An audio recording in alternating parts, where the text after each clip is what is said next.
Hey guys, it's Vince. Today in this video, before we get started, I just want to wish all the mothers out there a happy Mother's Day. And to jump right in, we're on the YouTube channel Avid CNC. The title of the video is Squaring Your Avid CNC Machine, but regardless of the make and model and size and scale, whether you call it hobbyist or professional, the process should be the same. Let's jump right in and see if we can define what's right and possibly what's wrong. An easier way to do this is to drill 4 holes at the absolute maximum extents that your machine can reach and pull a tape measure between them. You can see the holes here indicated on this diagram. If we measure the diagonals between the holes we've drilled, we can tell if the machine is in square or not in square and which way to adjust the gantry to bring it into square.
Corner. Here I'm using 1-inch length dowels, so I'm drilling a hole that's a 1/2 inch deep. With the holes drilled and the dowels installed in the holes, I can go ahead and take my tape measure and pull from one corner to the other and note the measurement down on a piece of paper. What do you think? Using a measuring tape, is this the accurate way to do this procedure? I'm asking all of you. I won't direct anything. I'm asking. We're using a measuring tape, and then we have to look at the proof. Circle Problems Thoughts, November 14th, 2022, Avid CNC Community. Avid CNC Community, November 15th, 2022, Circle Problems Thoughts. Once again, it's page 2. Is anyone else having problems cutting circles? Machine not cutting accurately? Why do I get these nasty corners? Let's just click. He actually gave us some pictures. We can check them out. We'll zoom in. Now, of course, many of you will claim the term hobby. And if you're claiming the term hobby in any capacity and you want to accept work like that, that's totally up to you. For the guys that want to know why they're getting problems like this, we'll go into this in a little more depth. And I'm going to state this openly. This has nothing to do with Avid CNC in general, meaning there are many variables that will cause this. It has nothing to do with a brand. It does, however, have to do with calibration. That being said, let's get out of this. We'll come down here in this post and you will see they're actually going over in detail what's going on. And then one of the staff members from Avid replied to him and said, your machine is taking a small arc at each corner. This means the load is getting transferred from the X motors to the Y and vice versa. Exactly. And that's what happens once again with each axis working as it should together. The problem is naturally, as those axes work together, any tolerance variables are going to be shown symmetrically. That means that whatever tolerance you have indifferently when we're just moving one axis is exacerbated by the second axis, therefore producing typically what you see. Now, what this gentleman states here, I believe what you're seeing is some kind of mechanical looseness, perhaps a loose belt, worn pinion. These are wear items. Could be loose belts, worn bearing blocks, etc. That's also very true. He's saying exactly what's true to look at because they're dealing with a rack and pinion transmission. This has nothing to do with Avid. It simply has to do with the fact that you purchased a rack and pinion transmission machine, and therefore if you go with that robot, you are going to be dealing with these caveats. And he writes right here, point being is that it looks mechanical, so I would start there. And of course he's talking about wear items, and this is all completely logical. But once again, it is exacerbated by the potential of having your gantry out of square or parallelism with your y-axis. Now it's time to adjust your sensor flag so that your gantry will self-square whenever you home your machine.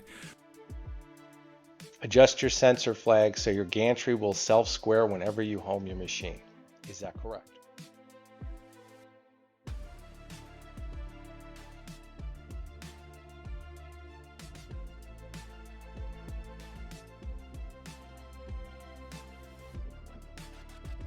Hey guys, jump over to eDealers Direct Automation and check out my eBay store for the components used to make what you see in this video, as well as many others that you may not even realize you need. Of course, I'm always there if you have questions. Message me and I'll get back to you as soon as possible. And of course, I do custom engineering as well as consultations. Thank you for watching this video and your support. Take care.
I want you all to think about that. I've had many potential clients come to me and think that switches are the way to square your gantry. No. We should be mechanically squaring our gantry. When we say mechanically, we mean that we look here at the diagram he was so gracious to present, and the beauty of this is that all CNC routers, mills, water jets, plasma cutters are square or rectangle. That means that the geometry should always be 90 degrees to each other. And that means that mechanically, we get as close to perfection. And you hear what I'm saying, as close to perfection. Perfect in machining is virtually non-existent. So we always try to get it as close to perfect at 90 degrees as possible. We would then slide our gantry, and I'll show you on screen here to demonstrate, because guys always say, can you show me? Well, if we take the gantry here and we slide all the way down our y-axis and bottom out after our angles here have been adjusted to be square, as long as our gantry is perfectly straight. Once again, depending on the machine manufacturer, all of that, every angle that's 90 degrees to this frame must be 90 degrees. I'll say it again. This bracket right here that goes to the gantry, and if it's screwed together, that's why machines that are using like my Highwind KK60 modules are much more expensive, because if it's a cast piece, that cast piece is virtually perfect, whereas if we have components that are bolting together, we have tolerances, those tolerances transfer, and it's virtually impossible to get perfection. So what we're seeing here is we have a bracket here that connects to the gantry. This angle right here that should be visually 90 degrees, which we see here graphically, that should be 90 degrees to the y-axis.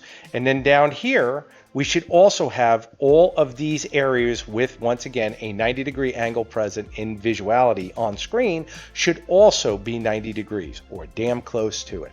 You would then bottom out this gantry all the way to that, and now you have that perpendicular framework to work with. The thing to keep in mind, if we're using switches once again to band-aid a problem, you're going to potentially hide that minor twist, major twist that's in there, putting excess stress on all of your mechanics. This is fact. So what we are looking at here is an explanation that really needs to be defined more. And I'm defining it right for you, and I'm using AI to once again confirm. I'm bringing receipts. This is fact, guys.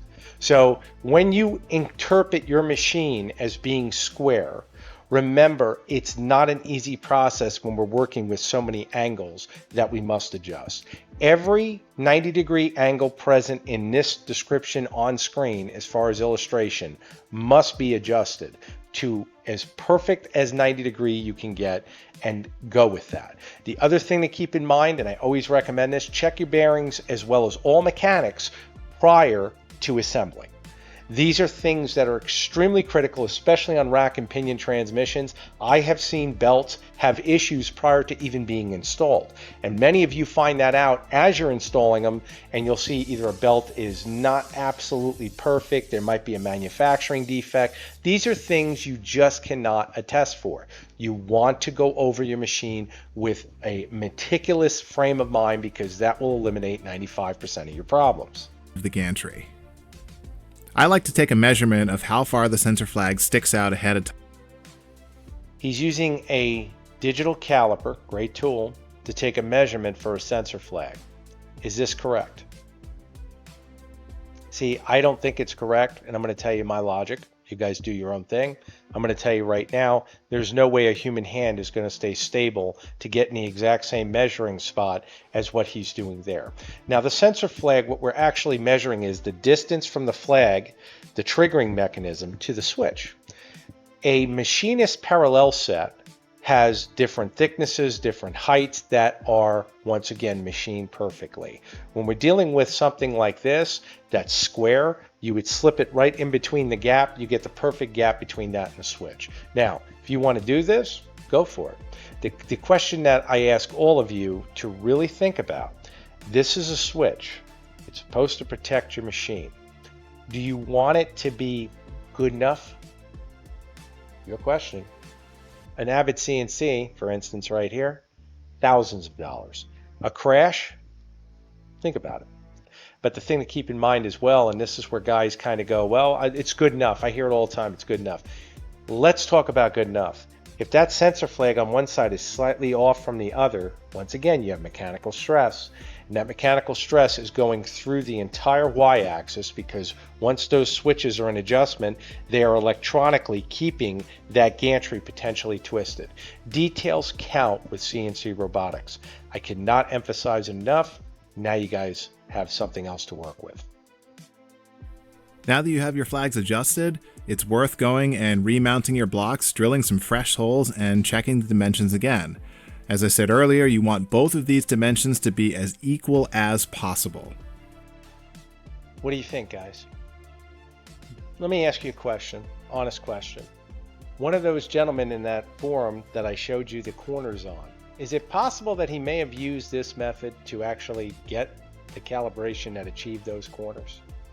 And when I say calibration, let me be specific because a lot of guys get confused. I know a lot of newer guys are coming into the genre. The thing to keep in mind, guys, is calibration is a process that must be intuitive of everything. It encompasses everything of how the robot is built. If the robot's not square in any capacity, you'll see it. So you have to wonder when guys come back to me and say, well, no, I'm making parts for my friends. Okay, well, let's say you're cutting out a piece of art and that piece of art has round corners like his. You spent 7 hours to produce a part like that. How would you feel? You didn't catch it till it came off the CNC. How would you feel? Ask yourself that, because that's the truth that once again you have to accept.